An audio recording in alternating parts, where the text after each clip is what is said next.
Saya akan mulai ikhwah. Abu Bakar ini beliau berada atau berasal dari suku yang masyhur, ya. Suku beliau adalah suku Taim, ya, dari kabilah yang masyhur di Arab, termasuk suku yang banyak memimpin peperangan, suku-suku yang banyak orang-orang yang pintar di situ, orang-orang yang kaya, suku yang punya peradaban yang bagus.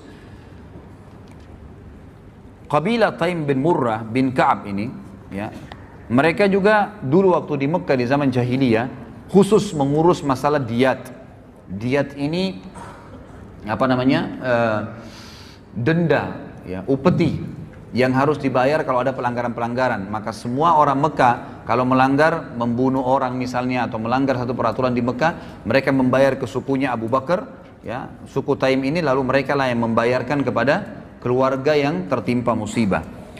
Dan Abu Bakar ini adalah kepala suku Taim. Jadi memang dia bukan orang biasa, kepala suku itu, suku Taim yang terkenal tadi. Nama Abu Bakar sebenarnya adalah Abdullah. Namanya adalah Abdullah. Ya, jadi ini Abu Bakar sebenarnya yang terkenal, ya.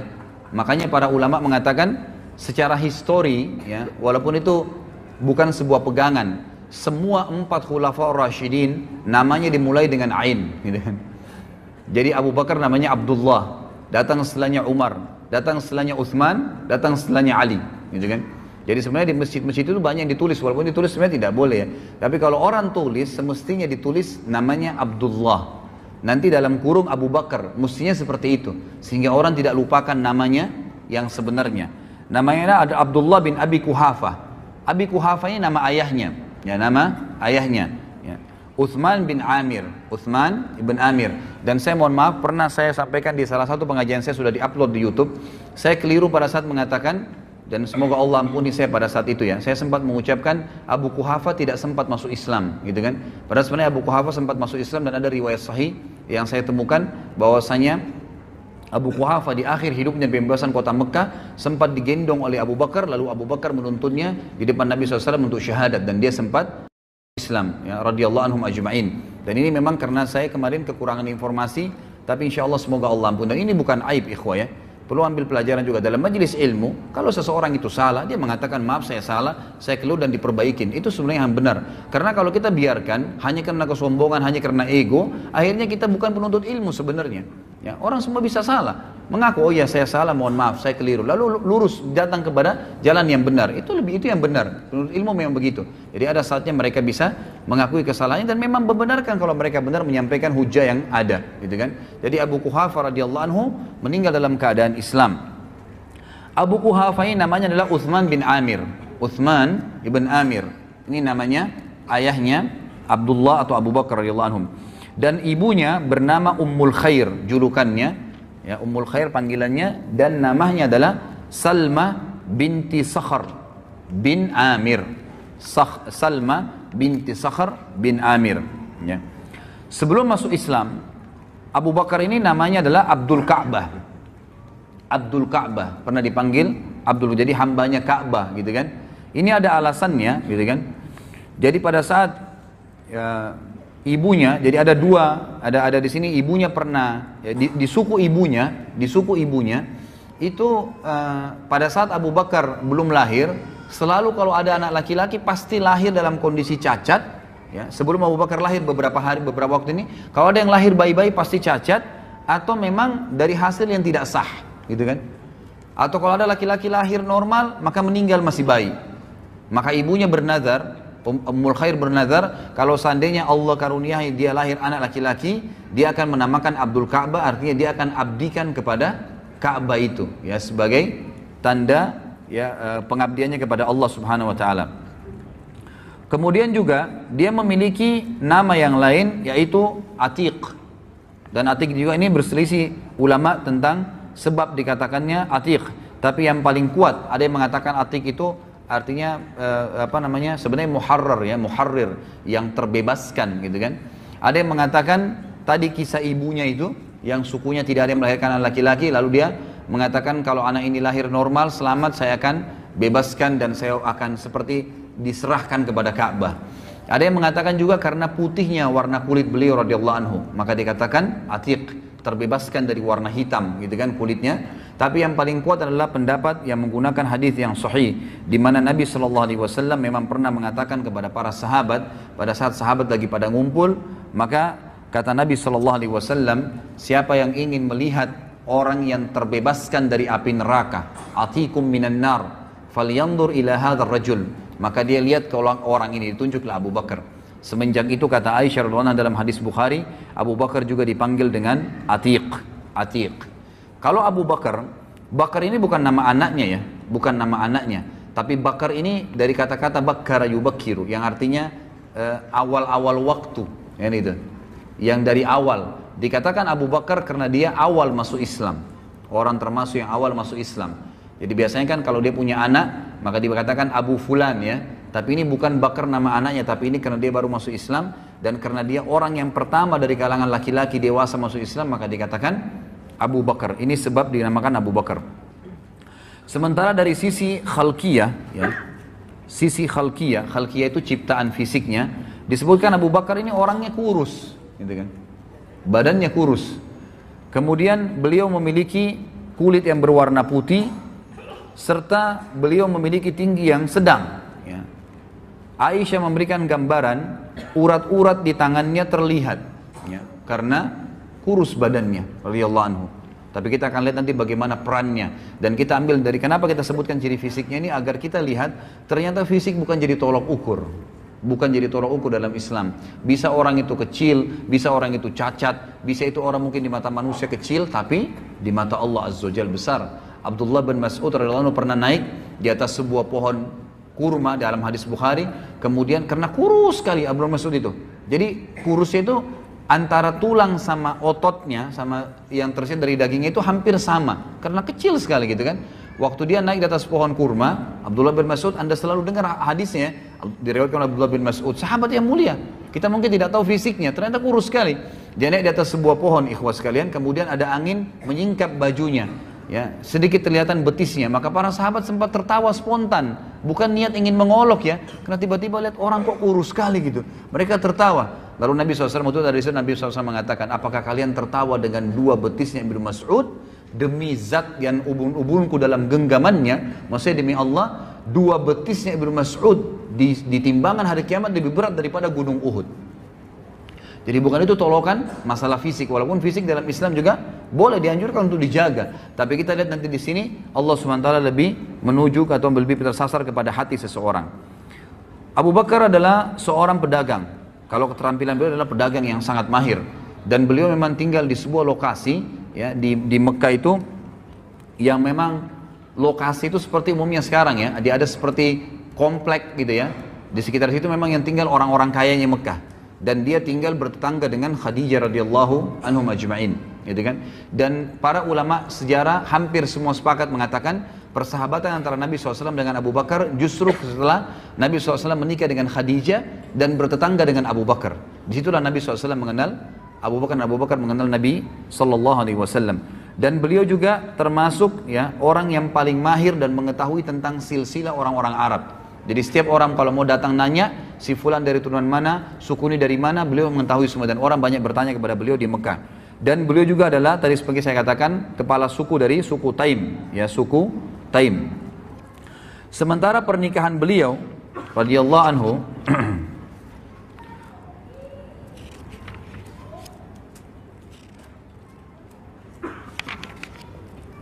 pernikahan Abu Bakar radhiyallahu anhu itu ada dua wanita yang dinikahi di masa jahiliyah dan ada dua yang dinikahi di dalam Islam, gitu kan? Tapi semuanya masuk Islam, termasuk yang dua dari Mekah. Yang pertama dinikahi oleh beliau adalah Qutailah binti Abdul Uzza, dan sempat melahirkan dua anak. Dari Qutailah ini lahir dua anak yang bernama Abdullah dan Asma. Abdullah bin Abi Bakar dan Asma binti Abi Bakar.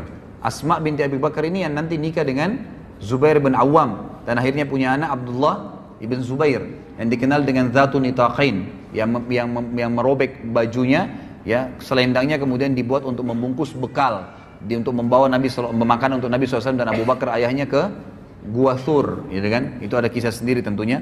Tapi ini Asma, jadi dua anak dari istri yang pertamanya. Kemudian beliau menikah setelah itu ya dengan Ummu Rauman binti Amir bin Uwaimir. Ya. Ummu Rauman ini melahirkan juga dua anak, Abdurrahman dan Aisyah. Jadi ini dari istri keduanya Abu Bakar radhiyallahu anhu. Dan Aisyah ini tentu kita sudah tahu ya, masuk Islam dari awal, kemudian juga menikah dengan Nabi SAW. Tapi Abdurrahman punya kisah sendiri. Abdurrahman ini tidak langsung masuk Islam. Bahkan Abdurrahman sempat ikut bersama orang-orang Quraisy, gitu kan, di perang Badar. Di perang Badar. Dan pada saat dia masuk Islam setelah itu dia mengatakan pada ayahnya, wahai ayahku, waktu perang Badar saya tahu kau mencariku. Jadi ternyata Abu Bakar di perang Badar mencari anaknya. Anaknya yang pertama dia mau bunuh karena dalam keadaan kafir, gitu kan. Lalu saya berusaha menghindar darimu karena saya tidak mau berhadapan denganmu. Kata Abu Bakar, demi Allah, kalau kau berhadapan denganku, aku tidak akan berpaling, aku akan membunuhmu dalam keadaan kafir. Luar biasa. Jadi tidak ada anak pun kalau kafir ya kafir, nggak ada ceritanya, gitu kan? Itu luar biasa bagi radhiyallahu anhum. Kemudian setelah masuk Islam di Madinah, beliau menikah dengan Habibah binti Kharijah. Habibah binti Kharijah ini waktu Abu Bakar hijrah ke Madinah, itu Nabi SAW mempersaudarakan antara Muhajirin dan Ansar kan. Nah, Abu Bakar ini dipersaudarakan oleh Nabi SAW dengan Kharijah. Kharijah ini salah satu sahabat Nabi dari Ansar radhiyallahu anhu, gitu kan. Lalu ya Abu Bakar menikahi anaknya dia yang bernama Habibah. Dan Habibah ini memiliki anak satu dari Abu Bakar bernama Ummu Kalthum. Tapi Ummu Kalthum ini lahir pada saat Abu Bakar sudah meninggal dunia.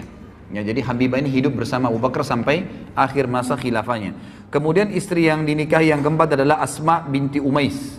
Dan ini melahirkan anak satu bernama Muhammad.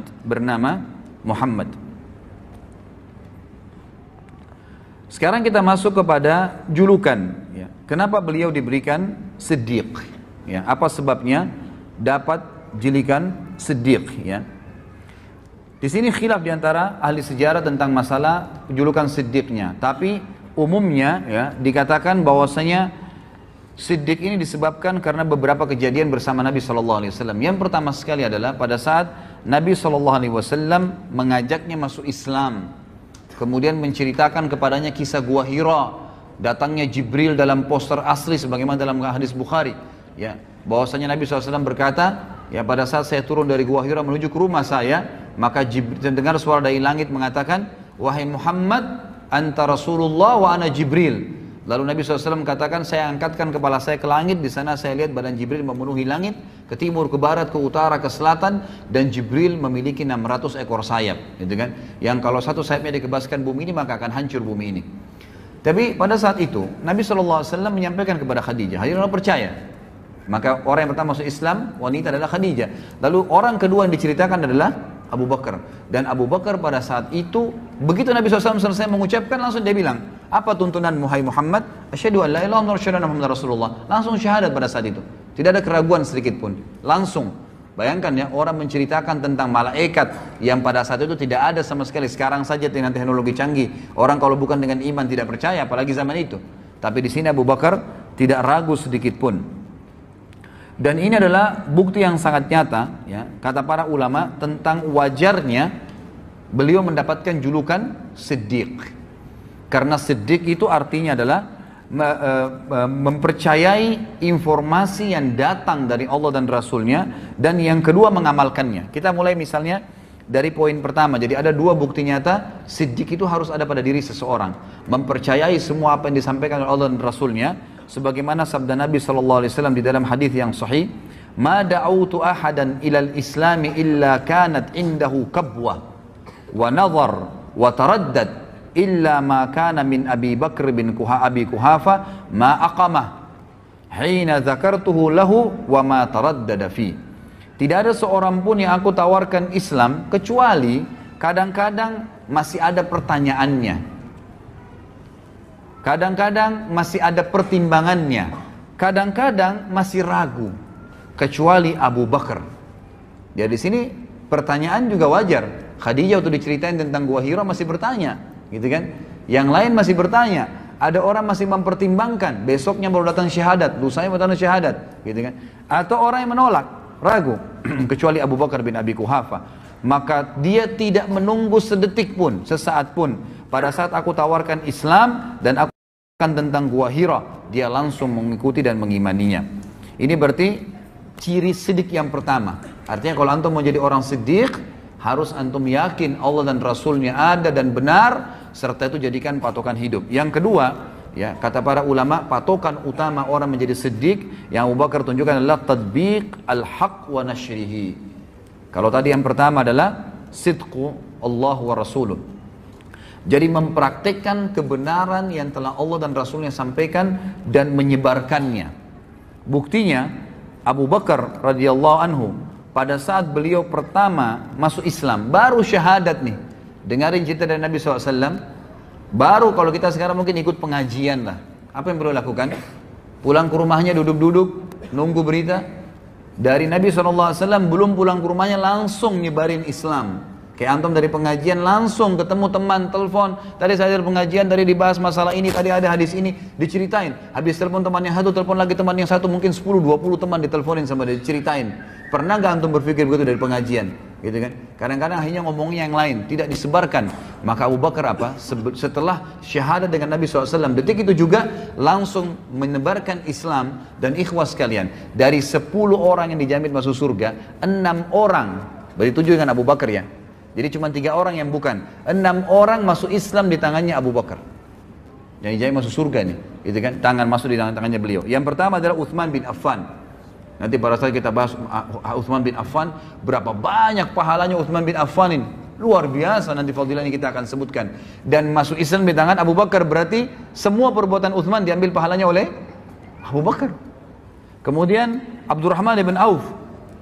Siapa yang tidak kenal kisahnya luar biasa. Nanti akan kita bahas juga kisahnya. Luar biasa perannya dalam Islam. Dan ini orang-orang yang terpercaya sampai ditunjuk oleh Nabi SAW. Abu Bakar di surga, Umar di surga, Uthman di surga, Abdurrahman bin Auf di surga. Ditunjuk gitu kan, karena perilakunya. Kemudian Talha bin Ubaidillah juga termasuk yang masuk surga. Kemudian Sa'ad ibn Abi Waqqas yang masuk surga. Az-Zubair bin Awam yang masuk surga. Abu Ubaidah bin Jarrah yang mati syahid di perang Mu'tah, gitu kan, juga masuk Islam di tangan Abu Bakar radhiyallahu anhu. Ini luar biasa nih. Dan kata ahli sejarah yang lebih luar biasa lagi, Abu Bakar ini seorang pedagang. Dan orang pedagang ini, gitu kan, dia tidak pernah, dia selalu khawatir. Misal gini, antum lagi, coba pertemukan gini, kasus sederhana aja. Antum lagi dagang, lagi rame pedagang datang, gitu kan. Apa pembeli, mohon maaf, pembeli lagi rame datang ke toko anda. Kemudian azan. Apa kira-kira antum lakukan? Berani nggak antum bilang, maaf ya sudah azan, habis sholat, tutup. Ada pembeli 10, masing-masing mau beli 1 juta. 10 juta masuk duit. Kira-kira bisa nggak? Hah? Ini contoh kecil saja. Ya. Jadi kalau pada saat azan tiba, berhenti, maaf ya, sudah azan, saya mau berhenti, tutup. Ikhwah, saya temukan ada orang di Makassar lakukan itu. Ada satu supir angkot ikhwah sekalian, terkenal kisahnya di Makassar. Itu kalau dia lagi jalan, yang biasa supir angkot kita tahu semoga Allah berikan hidayah, kadang-kadang ugal-ugalan, ini enggak rapi kalau di jalan gitu kan. Ternyata dia sering ikut pengajian, taklim, pengajian sunnah di Makassar diikutin sama dia. Maka pada saat dia nak jalan nih, azan duhur nih, dia bilang maaf Bapak Ibu sekalian, azan saya mau sholat di masjid, yang mau ikut sholat silakan, yang tidak mau nggak usah bayar, silakan cari mobil lain. Parkir. Yang ikut sholat, dia dapat pahala orang yang sholat. Ada yang turun, mungkin ada yang ngoceh segala, dibiarin sama dia. Pokoknya sholat. Subhanallah, keluar dari masjid, penuh lagi mobilnya. Ini orang yang sidq. Benar. Allah dulu, yang lainnya urusan ke belakang. Gak ada masalah. Seperti itu contohnya ya. Abu Bakar ini seorang pedagang ikhwas sekalian. Dan pada saat dia syahadat, artinya dia mengkufuri semua Tuhannya orang-orang Mekah yang pada saat itu disembah. Dan konsumen dia terbesar adalah orang-orang Mekah. Dia tidak pernah takut kehilangan konsumennya, gitu kan? Tetap dia buktikan dan dia iklankan kalau dia sudah syahadat. Kemudian juga Abu Bakar tidak pernah ragu dalam hal-hal menginfakkan hartanya di jalan Allah Subhanahu wa taala. Tidak pernah ragu sedikit pun. Dan nanti akan kita berikan banyak contoh-contoh di antara membebaskan budak-budak. Abu Bakar juga nanti akan punya berhubungan dengan masalah Isra Mi'raj. Abu Bakar juga punya ya dipukuli orang-orang Quraisy dan banyak sekali yang berhubungan dengan masalah halal yang kita jelaskan nanti. Baik, saya akan sebutkan sekarang ikhwah keutamaan Abu Bakar radhiyallahu anhu dan keunggulannya. Keutamaan beliau radhiyallahu anhu dibandingkan bukan cuma kita, dibandingkan para sahabat-sahabat juga yang lain, dengan dikatakan dalam hadis Yang pertama adalah riwayat Imam Bukhari dalam kitab Fadailus Sahaba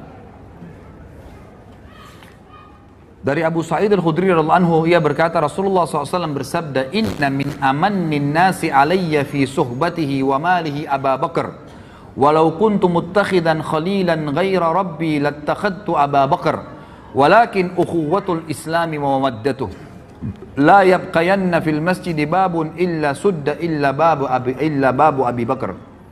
Sesungguhnya orang yang paling berjasa kepadaku, ikhwah ini yang bicara kiai dan guru kita dan Nabi kita Muhammad sallallahu alaihi wasallam. Ia katakan apa? Sesungguhnya orang yang paling berjasa kepadaku dengan persahabatan dan hartanya adalah Abu Bakar, yang oleh orang-orang Syiah dikafirkan. Di mana Nabi sallallahu alaihi wasallam, perhatikan bedanya antara perkataan Nabi SAW dengan orang-orang Syiah. Kata Nabi SAW, sesungguhnya orang yang paling berjasa kepadaku dengan persahabatan dan hartanya adalah Abu Bakar. Seandainya aku boleh mengangkat seorang kekasih, aku boleh mencintai orang berlebihan, ya, selain Tuhanku, niscaya aku akan memilih Abu Bakar sebagai khalil, kekasih pilihanku. Akan tetapi yang dibolehkan dalam Islam adalah persaudaraan. Ini di halaman 118 ya, yang pegang bukunya. Dan kasih sayang tidak tersisa, tidak boleh. Ini akhir hadis ini disebutkan pada tahun ya 10 Hijriah setelah Nabi SAW pulang dari Haji Wada. Waktu itu ikhwah sekalian dan akhwat rahimakumullah, masjid Nabi SAW itu didempetin oleh rumah-rumah sahabat, dan rumah-rumah sahabat ini begitu buka pintu langsung masjid Nabi, kan gitu. Semua itu di tahun 10 Hijriah Nabi SAW memerintahkan semua rumah sahabat dibongkar, nggak boleh ada di situ. Kalau mau diwakafin buat masjid silakan. Kata Nabi SAW, semua pintu yang menuju ke masjid, rumah yang hadap masjid langsung dempet, semua harus dikosongkan. Kecuali rumahnya Abu Bakar. Abu Bakar saja yang boleh, yang lain tidak boleh. Dan ini kata ulama kelebihan tersendiri. Gitu kan? Sampai sekarang antum bisa lihat di sebelah Babus Salam, di Masjid Nabawi itu ada namanya Khawkha Abi Bakar. Khawkha ini artinya bekas rumahnya dulu. Karena Abu Bakar radhiyallahu anhu. Ini hadis yang pertama. Orang yang paling tulus, ya, dan paling disukai dan dicintai oleh Nabi SAW. Artinya orang yang dicintai oleh Nabi SAW berarti dia mencintai Nabi SAW. Orang yang membenci berarti membenci Nabi SAW. Hadis yang kedua, kata Nabi SAW di dalam hadis yang sahih riwayat Imam Ahmad dan Tirmidzi, arhamu ummati bi ummati Abu Bakar wa ashadduhum fi amrillahi Umar wa ashadduhum hayaan Uthman wa aqdahum Ali. Umatku yang paling sayang kepada umatku itu sendiri adalah Abu Bakar. Orang yang paling menyayangi umat Islam adalah Abu Bakar radhiyallahu anhu. Kemudian orang yang paling kuat dalam mempertahankan agama Allah adalah Umar. Dan orang yang paling memiliki rasa malu dari umatku adalah Uthman. Dan juga orang yang paling menguasai peradilan, yang paling adil dalam berhukum adalah Ali. Dan hadis ini sudah saya sebutkan tadi, hadis yang sahih, gitu kan. Kemudian juga disebutkan oleh Nabi SAW di dalam hadis yang diriwayatkan oleh Imam Ahmad, Tirmidzi, Ibnu Hibban dan disahihkan oleh Syekh Albani. Inna ahlad darajatil ula la yarawna min fawqahum kama tarawna al-kawkab ad-durri atau durriya fi ufuqis sama wa inna Abu Bakrin wa Umar minhum wa an'ama. Sesungguhnya penghuni derajat-derajat yang tinggi terlihat di atas mereka seperti kalian melihat bintang-bintang yang bersinar di langit. Artinya nanti derajat tinggi di surga itu seperti kita lihat bintang di malam hari terang, jauh sekali dan kita tidak tahu apa-apa di sana, cuma terang saja, benderang gitu. Lalu kata Nabi SAW, sesungguhnya Abu Bakar dan Umar termasuk mereka dan keduanya dalam kenikmatan, artinya memiliki derajat tertinggi di surga.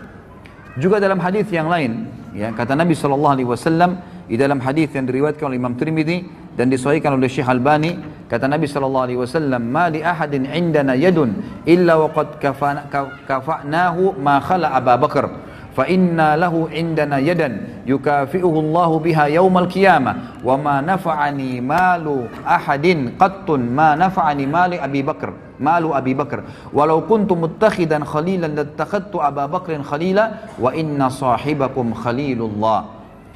Tidak seorang pun yang mempunyai jasa baik kepada kami kecuali kami telah membalasnya kecuali Abu Bakar. Jadi semua sahabat Nabi SAW kalau diberikan sesuatu pasti Nabi balas langsung pada saat itu, diberikan balasan.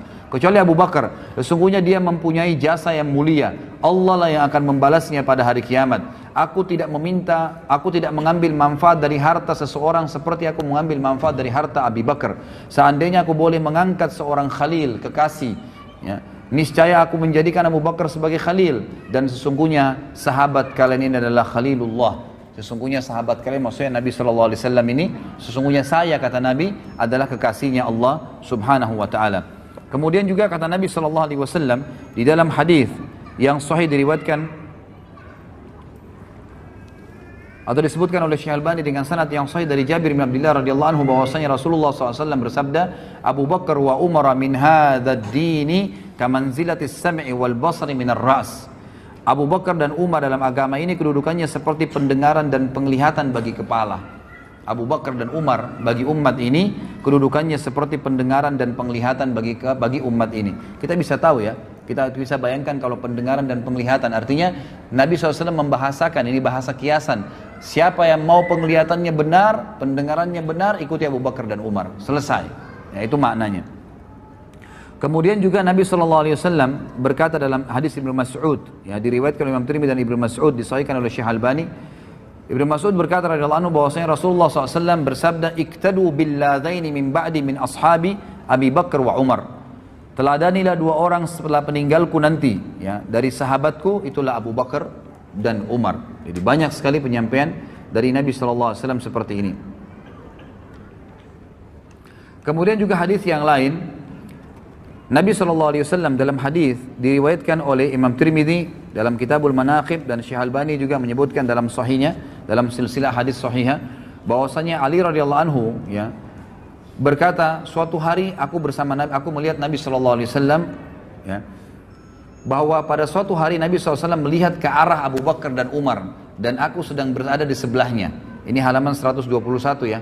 Maka beliau bersabda, hadani, Nabi SAW bersabda dan Ali mendengarkan. Ali ini yang selalu ditokohkan satu-satunya oleh orang-orang Syiah. Kalau ahli sunnah menokohkan Ali dan semua sahabat radhiyallahu anhum ajma'in, gitu kan. Tapi ini bantahan terhadap mereka.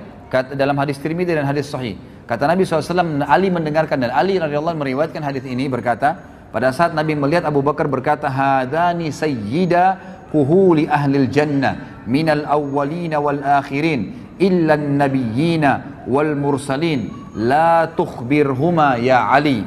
Dua orang ini adalah sayyid, hulu, orang-orang dewasa penduduk surga dari kalangan orang-orang terdahulu dan orang-orang yang akan datang kemudian, kecuali para nabi-nabi dan rasul. Artinya setelah nabi dan rasul, dari pengikut semua nabi-nabi sebelum Muhammad SAW, sahabat-sahabatnya Nabi Nuh, Nabi Lut, Nabi Isa, Nabi Musa, semua sahabat-sahabat mereka itu semua masih di bawahnya Abu Bakar dan Umar. Karena ini adalah di surga, ya, sebagai pemimpin seluruh penduduk surga dari kalangan orang terdahulu dan orang yang akan datang, kecuali para nabi-nabi dan rasul. Jangan katakan hal tersebut, hai Ali, kepada mereka berdua. Jadi Nabi SAW mengatakan kepada Ali agar tidak menyampaikan kepada Abu Bakar dan Umar. Allahu alam hikmahnya apa, tapi yang jelas seperti itu. Kemudian hadis yang lain riwayat Imam Tirmidzi dan disahihkan oleh Syekh Albani juga, Nabi SAW menjamin bagi Abu Bakar dan sahabat yang lain surga. Beliau bersabda, dari Abdurrahman ibn Auf, beliau mengatakan, aku mendengarkan Nabi SAW bersabda, Abu Bakar fil jannah, wa Umaru fil jannah, wa Uthmanu fil jannah, wa Aliyun fil jannah, wa Talhatu fil jannah, wa Zubairu fil jannah, wa Abdurrahman ibn Auf fil jannah, wa Sa'ad bin Abi Waqqas fil jannah, wa Sa'id bin Zaid fil jannah, wa Abu Ubaidah fil jannah. Abu Bakar di surga, Umar di surga, Uthman di surga, ini jaminan semua, ya. Ali di surga, Talha di surga, Zubair di surga, Abdurrahman ibn Auf di surga, Sa'ad bin Waqqas di surga, Sa'id bin Zaid di surga, dan Abu Ubaidah bin Jarrah di surga. Kemudian juga Nabi SAW telah bersabda kepada Abu Bakar, ya, dan ini disebutkan, diriwayatkan oleh Imam Tirmidzi dan dikatakan oleh beliau hadisnya hasan sahih. Abdullah bin Umar berkata radhiyallahu anhuma, ia berkata, sungguhnya Rasulullah SAW bersabda kepada Abu Bakar, anta sahibi alal haud wa sahibi fil ghar.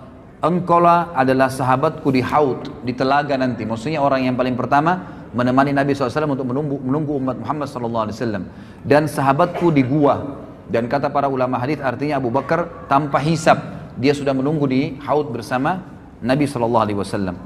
Kemudian pengarang buku Tuhfatul Ahwadhi yang terkenal, ya, mengatakan sabda Nabi SAW, engkau adalah sahabatku di haud, yakni telaga Al-Kautsar, dan sahabat kedua yang di gua Thur, tempat keduanya bersembunyi pada saat mereka hijrah ke Madinah. Pernah juga terjadi, disebutkan di dalam hadis di halaman 123, footnote nomor 26, diriwayatkan Imam Bukhari dan Abu Daud dan juga Imam Tirmidzi. Waktu Nabi SAW naik ke atas gunung Uhud, ya, kemudian bersama dengan Abu Bakar, Umar dan juga Uthman. Lalu goncanglah Uhud itu. Pada saat terjadi perang Uhud, ya, Nabi SAW dan para sahabat berlindung di atas gunung Uhud. Ya. Kemudian goncang gunung Uhud, maka Nabi SAW menyentakkan kakinya sambil berkata, "Uthbut Uhud, fa innama alaika nabiyyun wa siddiqun wa syahidan." Tenanglah wahai Uhud, di atasmu ada seorang nabi, seorang siddiq, Abu Bakar, dan 2 orang yang syahid. Maksudnya Umar dan Uthman radhiyallahu anhum ajma'in. Tentu ini cukup banyak ya, cukup banyak hadis-hadis yang berhubungan dengan fadilah beliau radhiyallahu anhu, dan ini juga tidak bisa saya sebutkan semua, gitu kan. Yang jelas di sini kita bisa melihat atau mengambil bagaimana Abu Bakar itu punya kedudukan di mata Nabi sallallahu alaihi wasallam. Ada di antara riwayat yang saya pilihkan adalah pernah terjadi di dalam riwayat yang sahih. Ini disebutkan oleh Imam Bukhari di dalam bab Al-Fadail. Maksudnya Fadail Sahabat, ya. Dari Abu Darda lalu beliau berkata, aku sedang duduk bersama Nabi SAW, tiba-tiba Abu Bakar datang terpongo-pongo, ya, atau tergopo-gopo, sambil memegang ujung kainnya, sampai lututnya sedikit terlihat. Maka Nabi SAW bersabda, sahabat kalian sedang menghadapi masalah penting. Yaitu Nabi SAW sedang duduk dengan sahabat-sahabat Nabi yang lain, tiba-tiba Abu Darda meriwayatkan, Abu Bakar datang dan tergopo-gopo, bergesa-gesa, sambil mengangkat bajunya karena buru-burunya gitu. Lalu Nabi SAW berkata, sahabat kalian, maksudnya Abu Bakar yang sedang datang ini lagi ada masalah. Maka Abu Bakar mengucapkan salam lalu berkata, ya Rasulullah, antara aku dengan Ibnu Khattab, maksudnya Umar bin Khattab, ya, terjadi sesuatu. Aku terlanjur mengucapkan kalimat yang seakan-akan menghinanya, gitu kan. Kemudian aku menyesal, aku memintanya untuk memaafkanku, namun dia tidak berkenan. Dan ini pelajaran lain, ya, bahwasanya Abu Bakar juga punya salah. Bukan berarti tidak pernah salah sama sekali. Tapi Abu Bakar dengan siddiqnya, seperti yang saya ucapkan ikhwan, salah, oh ya maaf saya salah, maafin, lalu tinggalkan. Bukan berarti memelihara kesalahan itu. Lalu dia mengatakan, saya minta maaf kepada Umar, tapi Umar tidak berkenan memaafkan, maksudnya masih jengkel gitu ya. Maka aku datang ke sini, maka Rasulullah SAW bersabda dalam hadis Bukhari ini, yaghfirullahu laka ya Abu Bakar, pasti Allah sudah ampuni kamu wahai Abu Bakar. Nabi SAW mengulangi 3 kali kalimat tersebut. Kemudian Umar menyesal, dia datang ke rumah Abu Bakar dan bertanya, apakah Abu Bakar ada di sini? Keluarganya menjawab, tidak. Maka Umar datang kepada Nabi SAW, sementara wajah Nabi SAW berubah karena marah kepada Umar. Sampai-sampai Abu Bakar merasa kasihan kepada beliau, ya, kepada Nabi SAW. Untuk apa marah gitu? Abu Bakar lalu berlutut di depan Nabi SAW dan berkata, ya Rasulullah, akulah yang salah. Aku yang salah ya Rasulullah, maksudnya bukan Umar, dan aku yang mau minta maaf, sambil berlutut depan Nabi SAW. Lalu kata Nabi SAW apa? Ini pelajaran besar, padahal Abu Bakar yang berbuat salah ya, cuma karena dia sudah akuin apa yang terjadi. Kata Nabi SAW, innallaha, dalam hadis Bukhari ini, ba'athani ilaikum fakultum kadzabta wa qala Abu Bakar sadaqa wa wasani binafsihi wa mali fahal antum tariku li sahibi fahal antum tariku li sahibi. Sesungguhnya Allah mengutusku di Mekah, kemudian kalian semua berkata engkau berdusta. Termasuk Umar kan, pertama tidak mengimani Nabi SAW, mengikuti orang-orang Quraisy mengatakan Muhammad berbohong. Tetapi Abu Bakar berkata, dia benar. Abu Bakar membenarkannya. Abu Bakar telah membantuku dengan jiwa dan hartanya. Apakah kalian berkenan membiarkan dan memaafkan sahabatku untukku? Apakah kalian berkenan membiarkan sahabatku untukku? Maka setelah itu kata Abu Darda, tidak ada lagi orang yang berani menyakiti Abu Bakar. Tidak ada lagi orang yang berani menyakiti Abu Bakar. Kemudian yang tadi saya katakan ikhwah, ini sedikit saya tambahkan masalah masuk Islamnya Abi Quhafah. Riwayatnya disebutkan ya dengan sahih oleh Imam Ahmad dan Abu Ya'la dan Ibnu Hibban, dan disahihkan oleh Syekh Al-Albani dalam silsilah hadis sahihah. Melalui Muhammad bin Sirin ia berkata, Anas bin Malik ditanya tentang semir rambut Rasulullah SAW. Ya, semir rambut Rasulullah SAW. Maka dia berkata, sesungguhnya Rasulullah SAW tidak tumbuh uban kecuali sedikit. Maksudnya Nabi tidak pernah menyemir rambutnya. Akan tetapi Abu Bakar dan Umar sepeninggal beliau telah mewarnai rambut keduanya dengan henna dan khatam. Maksudnya warna yang warnanya coklat kemerah-merahan. Anas berkata, Abu Bakar membawa ayahnya Abu Quhafa kepada Rasulullah SAW pada hari pembebasan kota Mekah. Abu Bakar menggendongnya hingga dia meletakkannya di depan Rasulullah SAW. Maka Rasulullah SAW berkata kepada Abu Bakar, seandainya engkau membiarkan orang tuamu di rumah, niscaya kami akan datang kepadanya. Maksudnya Nabi SAW bilang kepada Abu Bakar, gak usah kamu repot-repot gendong ayahmu, kamu panggil saya akan datang Abu Bakar, gitu kan? Biarin dalam rumah, di rumahnya. Hal itu beliau katakan untuk menghormati Abu Bakar sallallahu alaihi wasallam. Maka Abu Quhafa masuk Islam sementara rambut dan jenggotnya putih seperti pohon, ya. Di sini disebutkan taghamah, ya, sebuah pohon yang memang sering daunnya pun, bunganya pun putih. Maka Rasulullah SAW bersabda, ubahlah keduanya, tetapi jangan dengan warna hitam. Jadi hadis ini sebenarnya menyebutkan tentang masalah bolehnya mewarnai selain putih ke warna selain hitam. Boleh merah, boleh warna yang lain yang kira-kira tidak menyolok, tapi yang dipakai bukan Umar adalah henna. Henna ini warna coklat kemerah-merahan. Allahu alam, ini yang dibolehkan. Tapi di sini juga pelajaran besar, ternyata Abu Quhafa telah masuk Islam, dan di sini juga perannya Abu Bakar dalam bersegera, ya, menyelamatkan kedua orang tuanya. Jadi ikhwah dan akhwat yang orang tuanya masih dalam keadaan kufur, jangan tunda, terus dakwain, terus doain, dan berusaha sampai Abu Bakar menggendong ayahnya yang sudah tua di hadapan Nabi SAW untuk syahadat. Kemudian juga Abu Bakar adalah orang yang paling dicintai, sebagaimana Amr bin As disebutkan dalam hadis riwayat Muslim dan Tirmidzi. Amr bin As ini sahabat Nabi yang terkenal sekali, ya, pakaiannya selalu bersih, tampan orangnya, selalu wibawa. Orang kalau lihat suka sekali Amr bin As, gitu kan? Dia yang ditunjuk oleh Umar bin Khattab menjadi membebaskan Mesir, Afrika, dan menjadi gubernur di Mesir, gitu. Amr bin As ini, saking setiap ketemu dengan Nabi SAW, ikhwah, selalu Nabi ajak ngomong, selalu ngobrol. Jadi Amr bin As ini mengira dialah orang yang paling dicintai. Dan ini termasuk bahasan dalam akhlak Nabi SAW. Nabi selalu bermuamalah dengan orang, siapapun sama semua, gitu, sama semua. Sampai orang itu mengira dia orang yang paling dicintai. Amr bin As dengan bangga berkata, ya Rasulullah, aku ingin bertanya pada anda, depan sahabat-sahabat yang lain nih.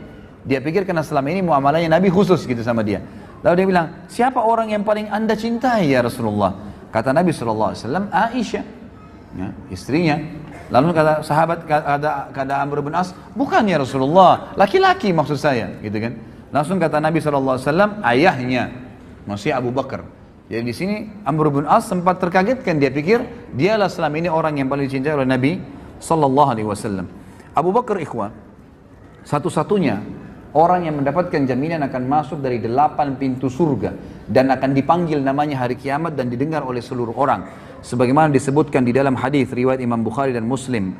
Kata Nabi SAW dari Abu Hurairah anhu, man anfaqa zawjaini min syai'in minal asya'i fi sabilillah du'iya min abwabil jannah. Ya Abdullah hadha khair.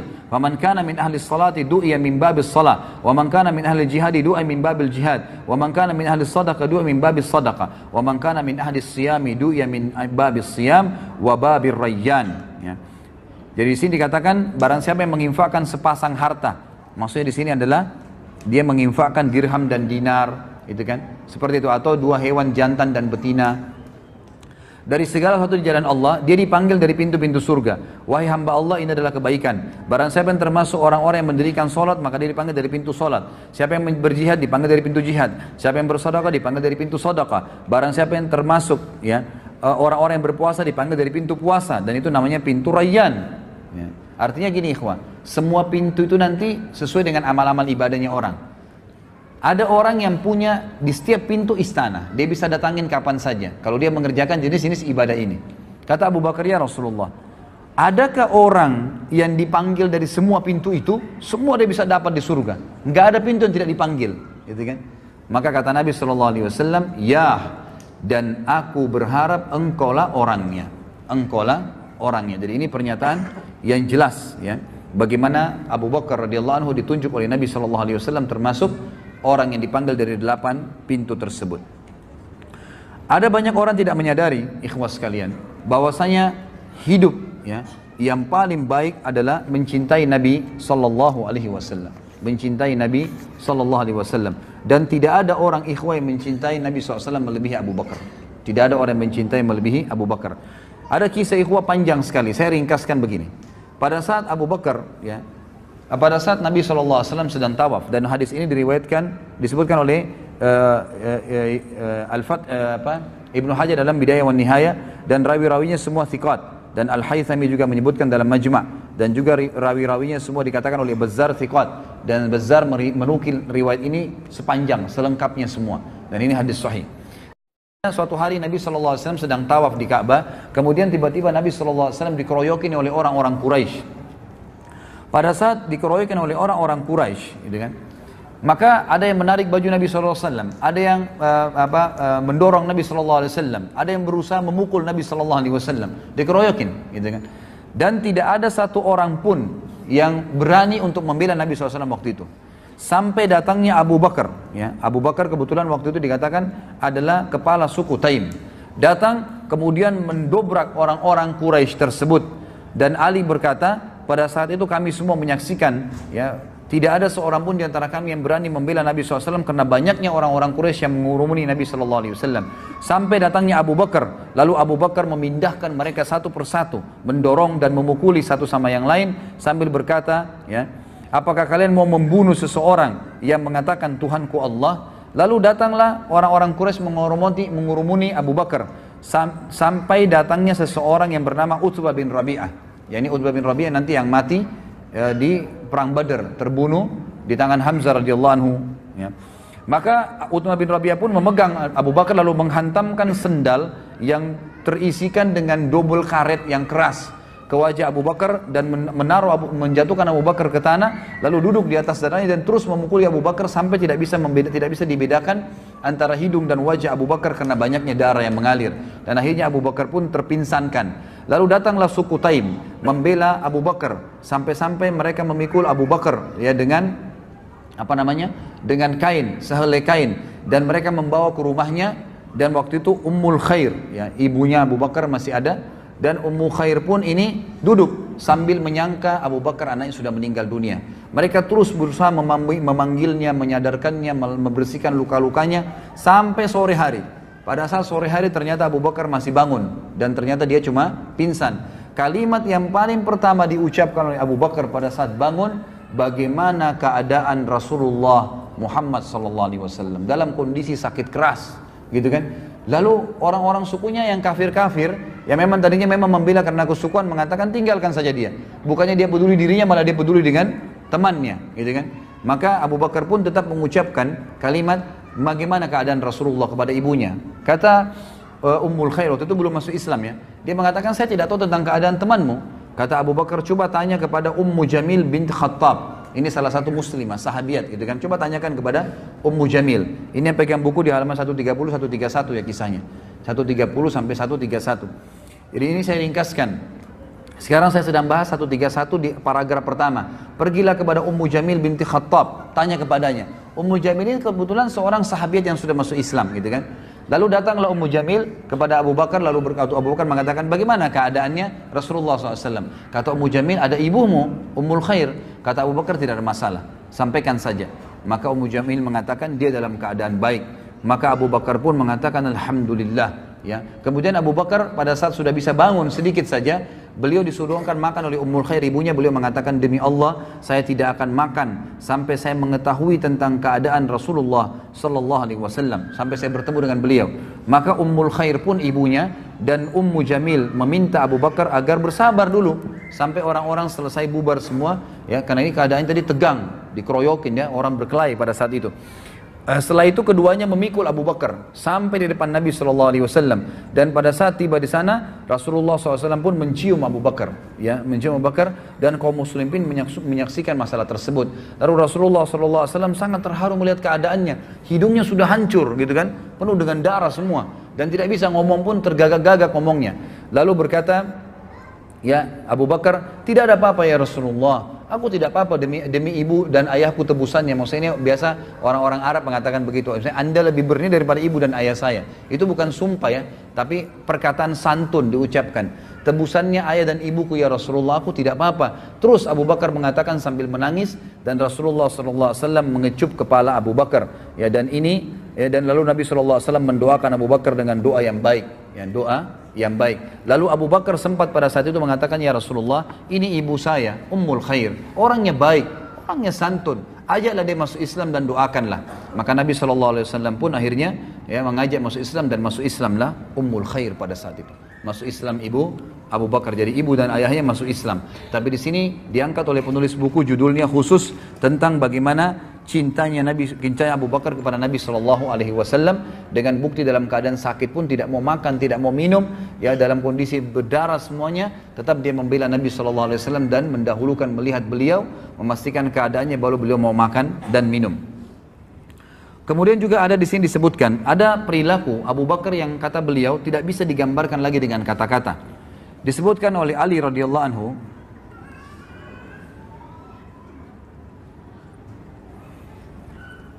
riwayat ini disebutkan dalam Tarikh Khulafa halaman 37. Athar ya, sebuah athar yang sahih. Ali radhiyallahu anhu berkata, sungguh aku telah melihat Rasulullah SAW dikerumuni oleh orang-orang Quraisy. Sebagian mendorong beliau dan sebagian lagi mengoyak-ngoyak badan beliau. Mereka berkata, engkaulah orang yang menjadikan Tuhan-Tuhan yang banyak menjadi Tuhan yang satu. Ali berkata, demi Allah, tidak seorang pun dari kami berani mendekat selain Abu Bakar. Dia mendorong sebagian dari mereka, menyingkirkan sebagian dari mereka, dan memukul sebagian lagi. Dia berkata, celakalah kalian. Apakah kamu akan atau kalian membunuh orang-orang, ya, seseorang yang dia mengucapkan Tuhanku Allah, sebagaimana disebutkan dalam surah Ghafir ayat 28. Kemudian Ali mengangkat jubah yang dipakainya, dia menangis sampai jenggotnya basah. Maksudnya Ali menangis pada saat menceritakan kisah ini. Kemudian berkata, aku bertanya kepada kalian dengan nama Allah, apakah seseorang laki-laki beriman dari keluarga Fir'aun lebih baik daripada Abu Bakar? Mana yang lebih baik? Kan dalam Al-Quran diceritakan ya, ada keluarganya Fir'aun yang menyembunyikan imannya. Tapi itu dianggap orang yang beriman pada saat itu. Ali mengatakan, siapa yang lebih baik menurut kalian? Yang disebutkan orang yang beriman dari keluarga Fir'aun yang menyembunyikan imannya atau Abu Bakar? Mereka terdiam. Maka Ali berkata sambil menangis, mengapa kalian tidak menjawabku? Demi Allah, satu saat saja, maksudnya kalau kita sekarang sedetik saja, dari Abu Bakar lebih baik daripada 1000 waktu-waktu atau saat dari laki-laki yang beriman dari keluarga Fir'aun. Laki-laki itu menyembunyikan imannya, sementara Abu Bakar mengumumkan imannya. Abdullah bin Umar juga berkata, pada saat Nabi SAW sedang berada di halaman Ka'bah, Uqbah bin Abi Mu'aid datang lalu mencengkram pundak Rasulullah SAW dan melilitkan kainnya di leher Rasulullah SAW.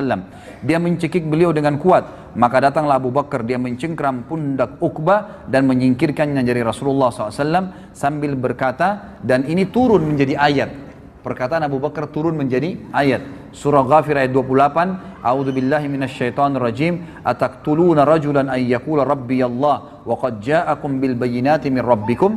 Apakah kalian mau membunuh seorang laki-laki yang berkata Rabbku adalah Allah, padahal sungguh dia telah datang kepadamu dengan bukti-bukti yang nyata dari Rabb kalian.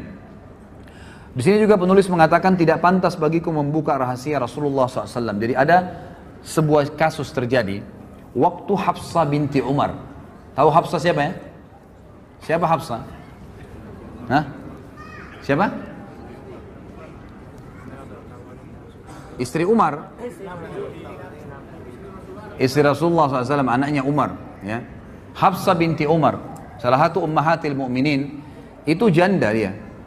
Waktu suaminya meninggal, namanya Khunais ibn Huzafa As-Sahmi. Ini salah satu sahabat yang mulia dari Madinah ya, yang meninggal dunia, wafat di Madinah pada saat itu. Dia dari Mekah tapi meninggal di Madinah. Lalu Umar berkata, mohon maaf tadi sebelumnya riwayat yang saya katakan kisah tentang Abdullah bin Umar menceritakan itu, turunnya surah Ghafir ayat 28 itu footnote-nya diriwayatkan Imam Bukhari ya. Kemudian yang sekarang ini adalah kisah Hafsah binti Umar. Waktu meninggal suaminya, Khunais bin Huzafa As-Sahmi, maka Umar berkata, aku menemui Uthman bin Affan dan aku menawarkan kepadanya untuk menikahi Hafsah. Dan dia menjawab, aku akan fikirkan. Beberapa malam kemudian Uthman datang menemuiku dan berkata, saat ini aku belum niat untuk menikah lagi. Jadi di sini kita ambil pelajaran ikhwah. Umar bin Khattab nanti kita bahas di masa hidupnya beliau. Beliau juga sangat faham dan beliau menjalankan bahwasanya orang soleh itu kesolehannya bisa terwariskan kepada anak turunannya.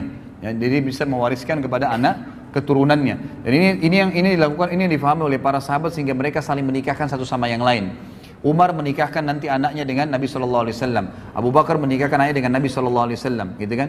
Kemudian Umar menikahi anaknya Ali. Ali dinikahkan dengan anaknya Nabi Shallallahu Alaihi Wasallam dan seperti itu. Uthman menikah dengan kedua anak perempuan Nabi SAW. Jadi memang ini menikahkan anak perempuan dengan orang saleh. Ini satu hal yang luar biasa dalam agama, harus difahamin. Waktu Hafsah jadi janda, selesai masa iddahnya, Umar sudah keliling. Dan Umar bukan datang kepada anak-anak muda. Waktu itu Hafsah, kata ahli sejarah, masih muda. Umurnya masih ya mungkin 20-an tahun, 22 tahun, masih muda. Umar bin Khattab bukan cari anak-anak bujang, anak-anak muda dari sahabat. Didatangi Uthman bin Affan yang waktu itu sudah punya istri, gitu kan? Dan sudah punya anak. Dan memang dia sudah berumur, tapi datangi. Kenapa? Karena kesolehannya Uthman. Dan Uthman menolak waktu itu, mengatakan saya tidak punya hajat. Lalu Umar pun berkata, aku mendatangi Abu Bakar As-Siddiq. Lalu aku berkata, jika engkau berkenan, aku akan menikahkan kamu dengan Hafsah. Dan ini juga riwayat ini menjelaskan riwayat ini hadis sahih ya. Ini diriwayatkan, ini disebutkan di dalam Sahih Bukhari ya. Imam Bukhari dilihat di footnote nomor 41 ayat halaman 134 ya. Di sini ulama mengatakan bukan aib seorang ayah menawarkan anak perempuannya kepada orang saleh, gitu kan? Itu bukan aib. Sebagaimana bukan aib juga seorang muslimah, mukminah menawarkan dirinya kepada orang yang mukmin, tapi dengan cara-cara syar'i. Sebagaimana wanita mukmin yang menawarkan dirinya kepada Nabi Sallallahu Alaihi Wasallam. Karena memang mengejar iman itu satu poin yang penting ya, satu poin yang penting. Jadi itu boleh kita kejar. Jangan terbalik. Kita sekarang mengejar orang-orang malah yang rusak. Ya, mohon maaf yang tiap hari telanjang, tiap hari dipegang oleh laki-laki, itu yang dikejar oleh laki-laki kita sekarang. Dianggap karena ini cantik, ini segalanya dan seterusnya. Seakan-akan orang mukmin tidak ada yang cantik. Ini keliru. Ya kan gitu. Ini pemahaman yang keliru. Dari sini kita bisa lihat bagaimana boleh seorang mengejar iman dari orang yang lain. Maka Abu Bakar pun kata Umar terdiam. Dan aku ya lebih baik menerima perkataan jawaban dari Abu Bakar daripada Abu Bakar diam. Maka saya pun merasa tersinggung Umar waktu itu. Kenapa kok diam? Minimal seperti Uthman mengatakan saya nggak bisa misalnya gitu kan. Tapi dia diam. Lalu beberapa malam kemudian ternyata datanglah lamaran Nabi SAW kepada Hafsah. Lalu Umar pun menikahkannya. Di hari pernikahan Nabi SAW dengan Hafsah, Abu Bakar baru berkata kepada Umar begini. Apakah kamu tahu, wahai Umar, bukankah kau sudah tawarkan Hafsah kepada saya? Kata Umar, benar. Apakah kamu tahu kenapa saya diam? Kata Umar, tidak. Kata Abu Bakar apa? Yang menghalangiku untuk memberikan jawaban kepadamu atas permintaanmu itu adalah karena aku mengetahui bahwasanya Rasulullah SAW telah menyebut nama Hafsah. Tidak pantas bagiku membuka rahasia Rasulullah SAW. Seandainya Rasulullah SAW tidak berkenan, niscaya aku yang akan menerima tawaranmu. Jadi di sini jelas Abu Bakar radhiyallahu anhu bukan tidak mau menikahi Hafsah, tapi tidak mau mendahului Nabi SAW karena Nabi sempat menyebutkan namanya Hafsah pada saat meninggal. Nabi tidak bilang saya akan nikahi Hafsah, tidak. Cuma mengatakan Hafsah kesihan, meninggal suaminya. Maka Nabi SAW, maka Abu Bakar tidak mau mendahului Nabi SAW. Kalau Nabi tidak nikahi, barulah dia nikahi. Kita lihat kemudian bab yang lain ikhwah sekalian adalah infak Abu Bakar di jalan Allah Subhanahu Wa Taala. Mungkin mohon maaf kalau ikhwah tidak keberatan dan akhwat, kalau seandainya azan duhur nanti, ya, dan anda tidak buru-buru kita lanjutkan setelah sholat duhur ya, karena memang ini masih ada beberapa poin-poin. Kalau ada yang punya hajat mendesak tidak ada masalah meninggalkan tempat, tapi kalau enggak saya berharap kita tuntaskan materinya. Kita masuk ke poin yang lain adalah infak Abu Bakar di jalan Allah Subhanahu Wa Taala. Infak Abu Bakar di jalan Allah Subhanahu Wa Taala disebutkan dalam hadis ya, diriwayatkan oleh Imam Bukhari, disebutkan oleh Tabarani dalam Kitabul Al-Kabir dari Ibnu Abbas dan dihasankan oleh Syekh Albani. Kata Nabi SAW, ma ahadun a'zamu indi yadan min Abi Bakar wasani binafsihi wa mali wa ankahani ibnatah. Tidak ada seorang pun yang lebih besar jasanya kepadaku daripada Abu Bakar. Dia telah membantuku dengan jiwa dan hartanya, tambah lagi dia menikahkanku dengan putrinya.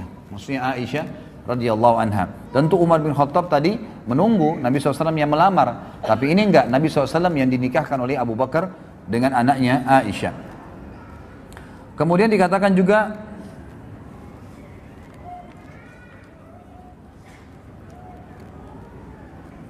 firman Allah Subhanahu Wa Taala di dalam surah Al-Lail ayat 17 sampai 21 disepakati oleh para ulama, mayoritas ahli tafsir, ya, sebagaimana Imam Qurtubi menukilnya, mengatakan ayat ini turun kepada Abu Bakar radhiyallahu anhu dan ini merupakan keutamaan untuk beliau. Turun firman Allah Al-Lail 17 sampai 21 bunyinya a'udzubillahi minasyaitonirrajim wa sayujannabuhal atqa alladhi yu'ti malahu yatazakka wa ma li ahadin indahu min ni'matin tujza illa ibtigha'a wajhi rabbil a'la wa la sawfa yarda. Dan akan dijauhkan darinya neraka. Maksudnya Abu Bakar khusus sendiri,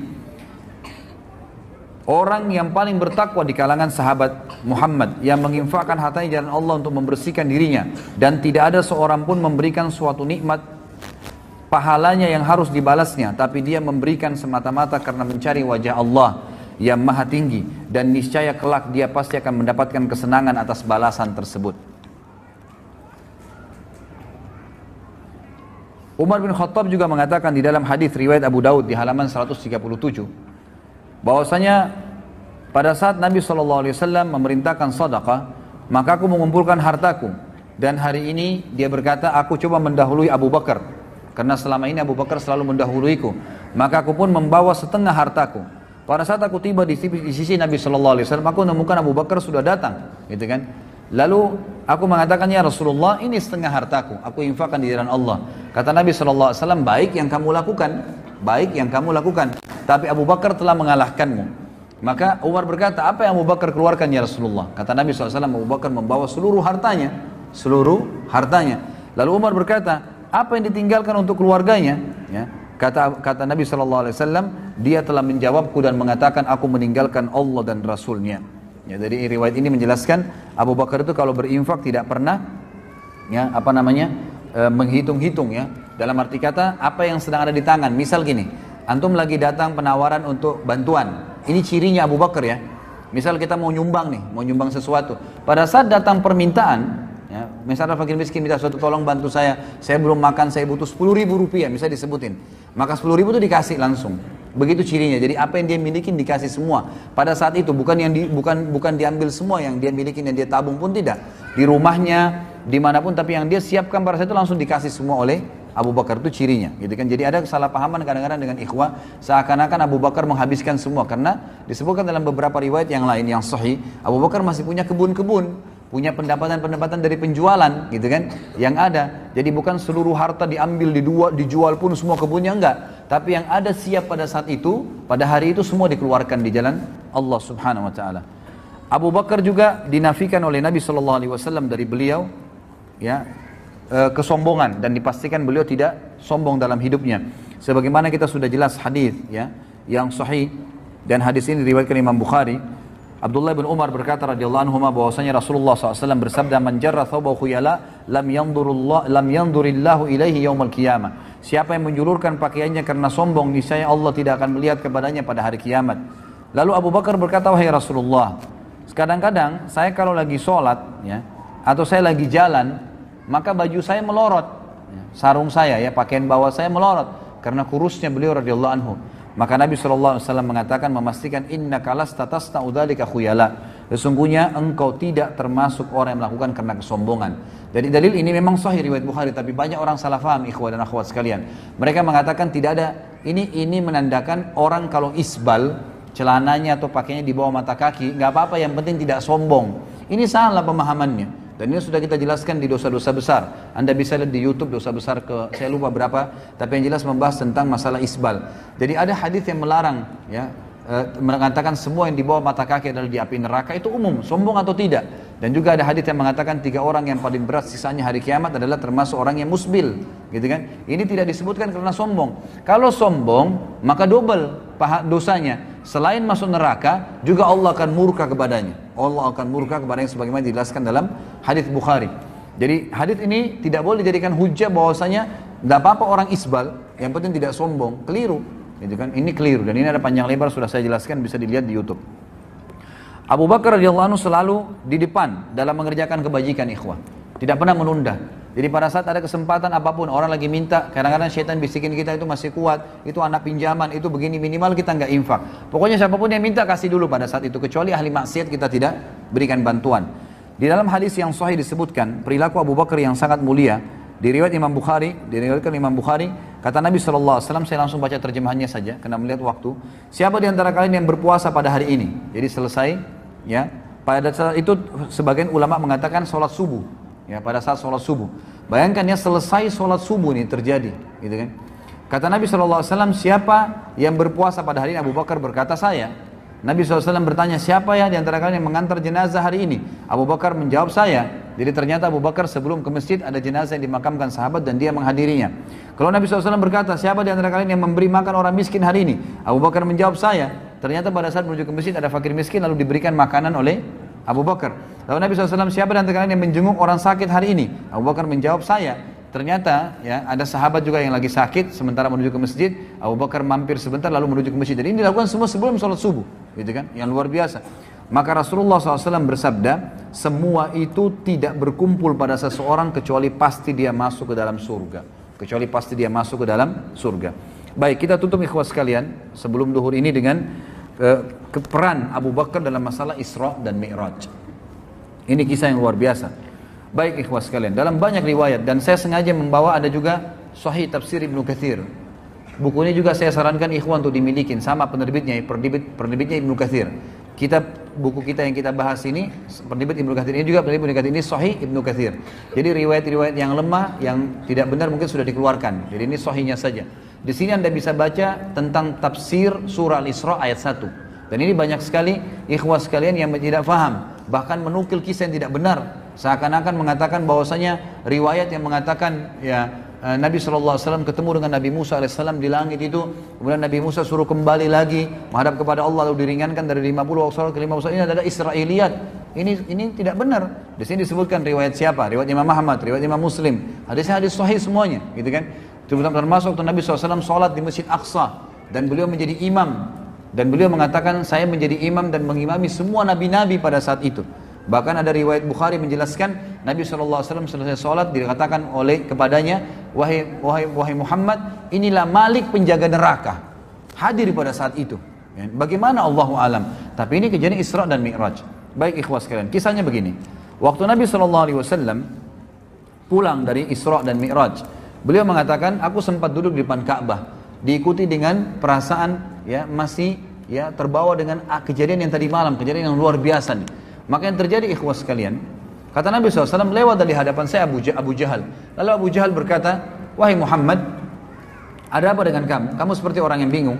Kata Nabi SAW, tadi malam datang, saya telah diperjalankan ke Palestina. Ya, saya telah diperjalankan semalam. Kata Abu Jahal, kemana? Kata Nabi SAW, ke Palestina. Gitu kan?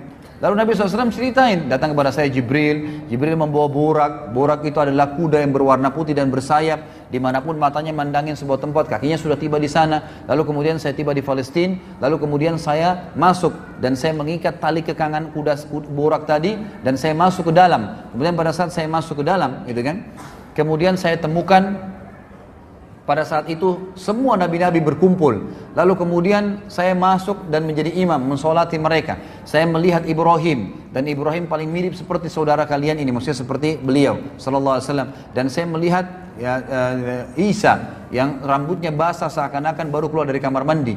Dan saya pun melihat Musa yang berkulit kehitam-hitaman dan badannya kekar serta berbulu, ya seperti dari suku, ada satu suku Arab, saya lupa namanya tapi disebutkan sebuah suku negara Arab, dari Jazirah Arab.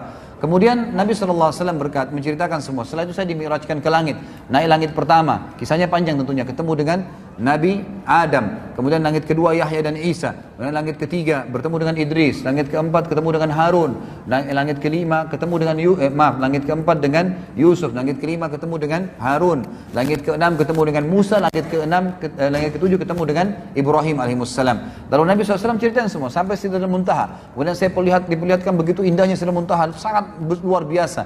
Kata Nabi SAW dihiasi dengan perhiasan itu seperti permata yang besarnya seperti kuping-kuping gajah. Dan kemudian Allah Subhanahu wa taala membuat Jibril berubah menjadi poster aslinya sebagai malaikat. Kemudian Allah Subhanahu wa taala ya mendatangkan ya sesuatu ke Sidratul Muntaha yang membuat semuanya menjadi terlihat indah dan tidak bisa digambarkan dengan mata. Lalu kemudian saya melihat ya cahaya yang sangat terang di mana terdengar suara Allah Subhanahu wa taala yang mengatakan, Allah Azza wa Jalla berkata kepadaku, wahai Muhammad, perintahkanlah umatmu mengerjakan 50 waktu sholat. Lalu aku pun turun. Langit ketujuh ketemu dengan Ibrahim alaihissalam. Tentu ini ada kisah panjang ya. Ketemu dengan Nabi, sempat ngobrol. Setiap Nabi ini ngobrol Nabi SAW. Diberikan salam, didoakan. Begitu terus sampai langit ketujuh gitu kan. Tapi di sini kita ringkaskan cerita waktu dia pulang. Setelah mengambil perintah 5 waktu sholat. Langit ketujuh Ibrahim AS tidak bicara lagi, langit keenam ketemu dengan Musa. Musa bertanya, wahai Muhammad, ya, apa yang Tuhan mau perintahkan? 50 waktu sholat. Kata Musa, umatmu tidak mampu. Saya sudah praktekin pada Bani Israel. Bani Israel lebih kuat daripada umatmu tapi tidak bisa. Gitu kan? Kembalilah minta. Nabi SAW mengatakan, saya terus kembali diringankan 5 sampai tertinggal 5 waktu sholat. Dan Musa masih mengatakan berat. Lalu saya berkata, saya sudah malu dengan Tuhanku, maka saya tidak akan kembali lagi. Maka Allah SWT berfirman mengatakan, wahai Muhammad, dia 5 waktu sholat dan akan diberikan pahala 10 kali lipat. Gitu kan? Dan hadis ini hadis sahih, bisa dilihat dalam tafsir As-Surah Al-Isra, diriwayatkan oleh Imam Bukhari. Maka ikhwas sekalian, kata Nabi SAW, saya pun kemudian kembali ke Palestina, kemudian saya kembali lagi ke Mekah. Dan di tengah jalan saya melihat kafilah Quraisy yang sedang jalan dan mereka kehilangan unta. Lalu saya mengatakan, unta kalian di sana, ya di satu tempat. Lalu mereka mengikuti suaraku lalu mendapatkannya. Kemudian saya kembali ke Mekah. Ikhwas sekalian, tahu siapa yang cerita dan siapa yang diceritakan? Nabi Muhammad SAW cerita kepada siapa? Abu Jahal. Ini bukan Abu Bakar, bukan Umar, bukan sahabat yang sudah beriman. Kisah tentang Isra Mi'raj yang tadi itu ringkasnya. Mungkin masih 10 kali lipat lebih panjang dari apa yang saya sampaikan tadi. Yang panjang lebar tentang keadaan alam barzah dan seterusnya. Tapi ringkas cerita ikhwan. Abu Jahal langsung mengatakan, wahai Muhammad, kau mau ceritain gak orang Mekah kalau saya panggil mereka? Kata Nabi SAW, tentu saja. Ya, pertama kali Abu Jahal mau memanggil masyarakat Mekah mendengar dakwah Nabi SAW. Apa tujuannya? Tujuannya ternyata mengatakan, ya kata para ahli sejarah, dia ingin mempermalukan Nabi SAW. Dan dia bilang, ini cerita bohong. Dari mana ini? Ada kuda bersayap bisa terbang, Palestina perjalanan sebulan bolak-balik. Mana bisa, nggak mungkin. Lalu Abu Jahal pun mengatakan kepada orang-orang Mekah, dalam beberapa athar dikatakan naik sebuah gunung namanya Gunung Abi Kubais, tempat mengiklankan informasi di Mekah. Kemudian dia naik dan di sebelahnya ada Nabi SAW. Orang-orang Mekah kalau lihat orang naik di Gunung Abi Kubais, semuanya pada ngumpul dan semuanya tahu ada informasi penting. Dan mereka tambah kaget karena di atas Gunung Abi Kubais ada Abu Jahal, raja mereka orang-orang kafir di Mekah, dan ada Muhammad SAW. Nabi Muhammad SAW adalah orang yang terpercaya di Mekah, tokoh Quraisy, dan belum pernah dua-duanya ini bersatu sama-sama di tempat akan disampaikan informasi. Orang-orang kafir Mekah berkumpul karena Abu Jahal, para sahabat kumpul karena Nabi SAW. Apa yang terjadi ikhwan? Abu Jahal mengatakan, silakan Abu Bakar, silakan Rasulullah, silakan Muhammad sampaikan. Nabi SAW ceritain Isra Mi'raj, kejadiannya begini, semua panjang lebar sampai selesai. Apa yang terjadi ikhwan? Orang-orang kafir dari orang Mekah tambah kafir. Ini gila nih, nggak mungkin. Gimana caranya? Perjalanan Mekah Palestina sebulan ditempuh dalam satu malam pulang pergi? Nggak mungkin. Itu satu bulan itu pergi ya, pulang pergi berarti 2 bulan. Itu tidak mungkin. Bagaimana caranya bisa nggak mungkin? Ini gila, nggak mungkin. Lalu sahabat-sahabat pun yang sudah beriman, itu mereka bimbang. Tapi ini Nabi, nggak mungkin salah. Abu Jahal turun dari gunung Abi Kubais sambil ketawa mengatakan apa ikhwan? Ya. Sekarang agamanya Muhammad sudah habis. Sampai ke Darun Nadwa dia bilang kepada orang Quraisy, berita gembira wahai Quraisy. Agamanya Muhammad sudah habis. Kata mereka, kenapa? Tuh lihat Muhammad di bawah gunung Abi Kubais dikerumunin orang. Dia berbuat cerita bohong. Ceritanya begini. Abu Jahal tidak sadar dengan hikmah Allah menceritakan Isra Mi'raj. Begini. Muhammad ceritain semua. Tinggal satu orang, kata Abu Jahal. Kalau satu orang ini kalian bisa rusak keyakinannya, maka agamanya Muhammad habis. Cari Abu Bakar. Abu Bakar waktu itu lagi di kebun kurmanya di luar kota Mekah. Maka datang mereka semua. Termasuk ada beberapa sahabat Nabi yang waktu lihat Abu Jahal jalan rame-rame dan mendengar pembicaraan itu ikut. Mau dengar juga. Abu Bakar bilang apa nih? Orang lagi pada bimbang pada saat itu. Informasi yang tidak ada teknologi bisa sampai begitu luar biasanya gitu. Maka sampailah pada saat itu di depan kebun di depan kebun Abu Bakar. Abu Jahal bilang begini, wahai Abu Bakar keluarlah. Abu Bakar keluar, lihat orang-orang pada ngumpul. Dan pertama kali orang-orang kafir Quraisy dengan tokoh-tokohnya semua berjalan dengan sahabat-sahabat. Tidak pernah terjadi. Dan langsung kata Abu Bakar, ada apa Abu Jahal? Abu Jahal bilang, temanmu Muhammad sudah gila. Masa dia cerita begini, cerita tentang Isra Mi'raj. Sedangkan dia ke Palestina saja perjalanan sebulan ditempuh semalam, tidak masuk di akal saya. Apalagi dia sholat bersama Nabi-Nabi, apalagi dia naik ke langit, ketemu Tuhannya, itu lebih saya nggak percaya. Apa kata Abu Bakar? Ada 2 riwayat. Riwayat yang sahih sebenarnya menyebutkan begini. Wahai Quraisy, kalau Muhammad ucapkan itu, pastikan jawaban dari saya, dia pasti benar.